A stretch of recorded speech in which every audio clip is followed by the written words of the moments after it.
ನಮಸ್ಕಾರ ವೀಕ್ಷಕರೇ, ಇವತ್ತು ನಾನು ನಿಮಗೆ ಬಂಗಡೆ ಪುಳಿಮುಂಚಿಯನ್ನು ಹೇಗೆ ಮಾಡೋದು ಅಂತ ಸುಲಭವಾಗಿ ಹೇಳಿಕೊಡ್ತೇನೆ. ನಾನಿಲ್ಲಿ 4 ಬಂಗಡೆ ಮೀನನ್ನು ತಗೊಂಡಿದ್ದೇನೆ. ಮೊದಲಿಗೆ ಬಂಗಡೆ ಮೀನುಗಳನ್ನು ಕಟ್ ಮಾಡಿ ಅದನ್ನು ನೀರಲ್ಲಿ ತೊಳೆದಿರಿ.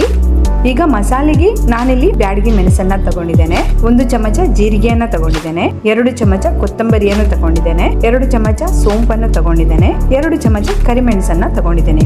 ಬ್ಯಾಡಗಿ ಮೆಣಸು ಮತ್ತು ಕರಿಮೆಣಸನ್ನು ಸ್ವಲ್ಪ ಕಡಿಮೆ ಪ್ರಮಾಣದಲ್ಲಿ ತಗೊಳ್ಬಹುದು. ಈಗ ಒಂದು ಬನಾಲೆಯಲ್ಲಿ ಈ ಎಲ್ಲ ಮಸಾಲೆಗಳನ್ನು ಡ್ರೈ ಆಗಿ ರೋಸ್ಟ್ ಮಾಡಿ ಸ್ವಲ್ಪ ಹೊತ್ತು ಉರಿದ ಮೇಲೆ ರೋಸ್ಟ್ ಆದ ಮಸಾಲೆಗಳನ್ನು ಮಿಕ್ಸಿ ಜಾರಿಗೆ ಹಾಕಿ ಅದಕ್ಕೆ ಹುಣಸೆ ಹಣ್ಣನ್ನು ಬಿಸಿ ನೀರಿನಲ್ಲಿ ನೆನೆಸಿಟ್ಟಿರುವುದನ್ನು ಸೇರಿಸಿ. ಈಗ ಆ ಹುಣಸೆ ನೀರನ್ನು ಮಿಕ್ಸಿಗೆ ಹಾಕಿ 1 ಚಮಚ ಹಳದಿ ಪುಡಿಯನ್ನು ಸೇರಿಸಿ ಮಸಾಲೆಯನ್ನು ನುಣ್ಣಗೆ ರುಬ್ಬಿಕೊಳ್ಳಿ.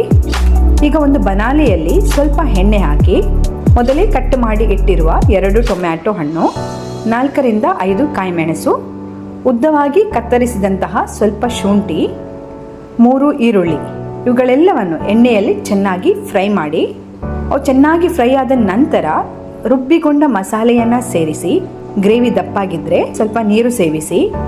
ಈಗ ರುಚಿಗೆ ತಕ್ಕಷ್ಟು ಉಪ್ಪು ಸೇರಿಸಿ ಕುದಿ ಬಂದ ನಂತರ ಕಟ್ ಮಾಡಿದ ಬಂಗಡೆ ಮೀನುಗಳನ್ನು ಹಾಕಿ ಮೀನು ಚೆನ್ನಾಗಿ ಬೇಯ್ದ ಮೇಲೆ ಕತ್ತರಿಸಿದ ಕೊತ್ತಂಬರಿ ಸೊಪ್ಪನ್ನು ಮೇಲೆ ಎರಚಿ. ನೋಡಿದ್ರಲ್ಲ ವೀಕ್ಷಕರೇ, ರುಚಿಯಾದ ಬಂಗಡೆ ಪುಳಿಮುಂಚಿ ಮೀನು ರೆಡಿಯಾಗಿದೆ.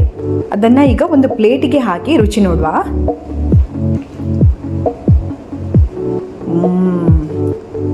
ನನಗಂತೂ ಅನಿಸುತ್ತೆ ಸಖತ್ತಾಗಿದೆ ಅಂತ. ವೀಕ್ಷಕರೇ, ನೋಡಿದ್ರಲ್ಲ ಎಷ್ಟು ಸುಲಭವಾಗಿ ಬಂಗಡೆ ಮೀನು ಮಾಡಿದ್ದೇವಂತ. ನೀವು ಕೂಡ ಟ್ರೈ ಮಾಡಿ. ಮಾಡುವ ವಿಧಾನವನ್ನು ನಾನು ಡಿಸ್ಕ್ರಿಪ್ಷನ್ ಬಾಕ್ಸ್ನಲ್ಲಿ ಹಾಕಿರ್ತೇನೆ. ನಿಮಗೆ ನನ್ನ ರೆಸಿಪಿ ಇಷ್ಟವಾದರೆ ನನ್ನ ಚಾನೆಲನ್ನು ಸಬ್ಸ್ಕ್ರೈಬ್ ಮಾಡಿ, ಲೈಕ್ ಮಾಡಿ, ಕಮೆಂಟ್ ಮಾಡಿ ಮತ್ತು ಶೇರ್ ಮಾಡಿ. ಮತ್ತೆ ಹೊಸ ರೆಸಿಪಿಯೊಂದಿಗೆ ಭೇಟಿಯಾಗೋಣ. ಅಲ್ಲಿಯವರೆಗೆ ಬಾಯ್ ಬಾಯ್, ಟೇಕ್ ಕೇರ್.